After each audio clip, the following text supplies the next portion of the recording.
Today we're basing aquatic plants.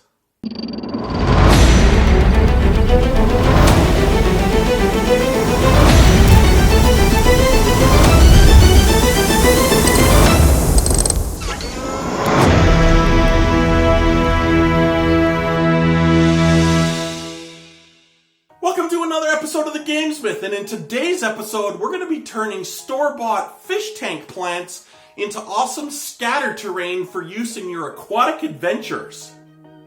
I found numerous varieties of fish tank plants online. These are just a few.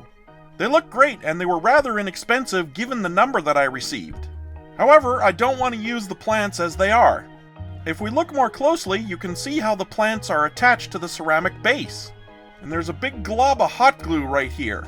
On this plant, the base and the plant have a large gap between them. By contrast, this plant looks great. Now, given how much I paid for these, less than $1 each, I'm okay with how these look. Despite that, these root systems are not very table-worthy. My goal for this video is to recondition these bases and build new ones. The first thing we want to do is to separate the plant from the base and get rid of this messy glue and plastic. I'm going to use a pair of small scissors in order to peel the plant away from the ceramic base. Whether you want to preserve the plastic roots or not is up to you. If you're wanting to keep the roots, you'll likely have to remove the gluey mess from the roots as well. Next, we need to mix some dark gray paint and some Mod Podge. Fortunately, I have some Mod Podge mix left over from a previous build. I'm going to add some black to darken up the gray and make it the same gray tone that we've been using in all our aquatic accessories videos. We'll start with the easiest alteration to the ceramic base, which is simply to attach the plants directly to it. We need only separate the plants from the plastic base and glue them directly to the ceramic base. We want to use the hot glue rather sparingly so we avoid the mess of the original version. You'll also have to pay attention to how you arrange the plants when you glue them to the base. Next, I'm going to use an old brush as a pedestal to hold on to our ceramic base. We'll then add some hot glue to the base and pour some aggregate over it. Another way to do this is to place the base on some wax paper and add the glue and the aggregate while it's sitting flat. I like this method because it's so easy. I can use a craft stick to shape the glue and the rocks so that the bottom stays flat. With our dark gray paint and Mod Podge mixture, we reinforce the hold on our aggregate. And we also provide a base coat for other paint. I suggest switching to a smaller brush in order to paint between the plants in order to avoid mess. If you get any excess paint on the plants, it's real easy to clean up. Just use a damp brush to wipe it off. Next, after the Mod Podge is dry, I want to add a few light gray highlights to the base. There's nothing fancy about this other than the light gray will emphasize the darker nooks and crannies below it. The last step on this particular plant is to add our turquoise overbrush. We don't want to dry brush this base or the dusty paint will hide all the textures below it. Next, I want to modify another ceramic base. This one I wasn't able to cleanly remove the plastic roots from it.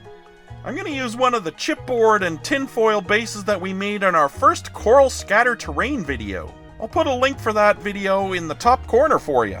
To start, I'll just glue the ceramic base to the chipboard and tinfoil base.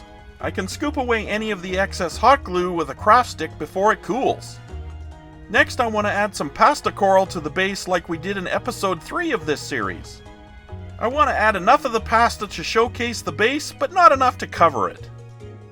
Next, we're going to add some aggregate to the chipboard base and some plants to the top of the ceramic base. We'll then camouflage the base of the plants with more aggregate and then paint it all. I've skipped ahead past everything we've seen before, so I don't draw out the length of the video. All of the skills and building steps have been covered several times in the Aquatic Accessories series. That includes adding these few plastic plants to our coral.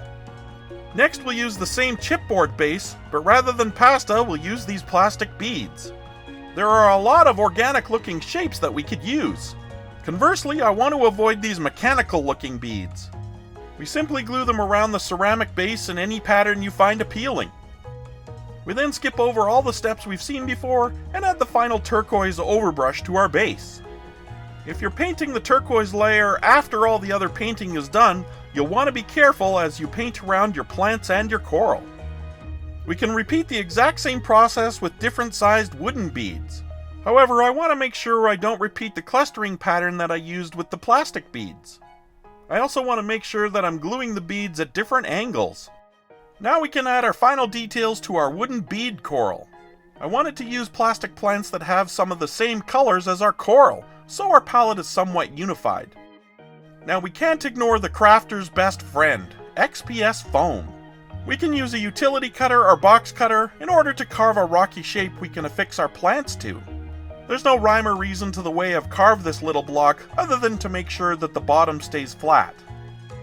We need to add our Mod Podge mixture in order to reinforce the XPS foam.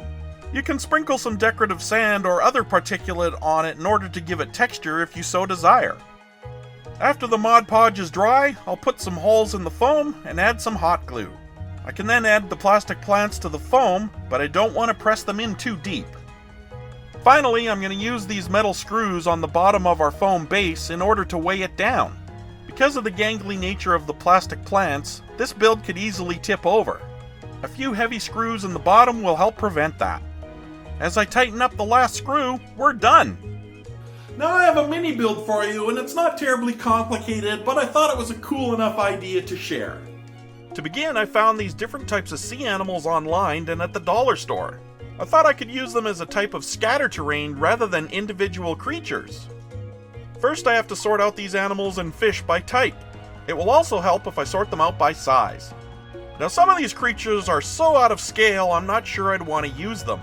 This humpback whale, for example, is dramatically out of scale, even if it were a calf. A newborn humpback measures about 6 meters or 20 feet long.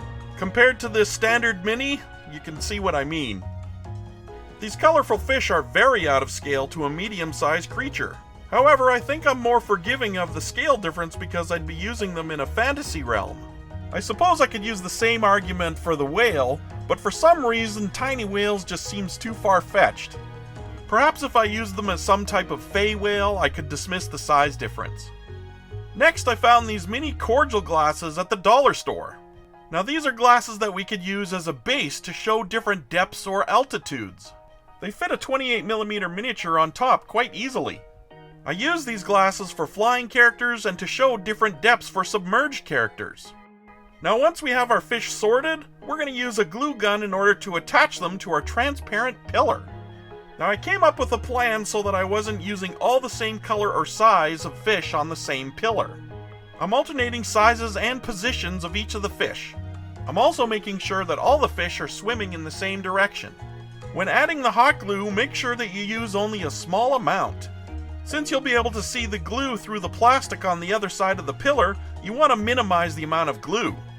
If you know of a different quick-drying glue that dries completely clear, I suggest you use that. When placing the fish on the pillar, I made sure that they weren't all parallel to one another. I wanted some of the fish forward, in the middle, and trailing behind. I also made sure that there were no fish attached around the curve of the pillar. Technically, I believe these would be called a shoal of fish. If I recall correctly, a school of fish has to be the same species, whereas a shoal is a mix of species. Here's the final view of the 4 fish pillars we made. These would be great scatter for an aquatic game table. We could use them for decoration or an obstruction against ranged attacks or even as camouflage. I hope you found this miniature build useful and inspiring. Obviously, there's more than 5 ways to rebase fish tank plants. I've shown just a basic framework that will hopefully inspire you to create your own designs. If you have any suggestions on other ways to modify fish tank plants, I'd like to hear from you in the comments. If you'd like to support what we're doing here at the GameSmith, please hit the subscribe button. If you're already a subscriber, please hit the thumbs up button and leave a comment. You might also check out our blog at thegamesmith.org. We post the building materials for all our crafts on our website too. You might also check us out on Facebook, Pinterest, and Instagram. Until next time, I'll see you at the table.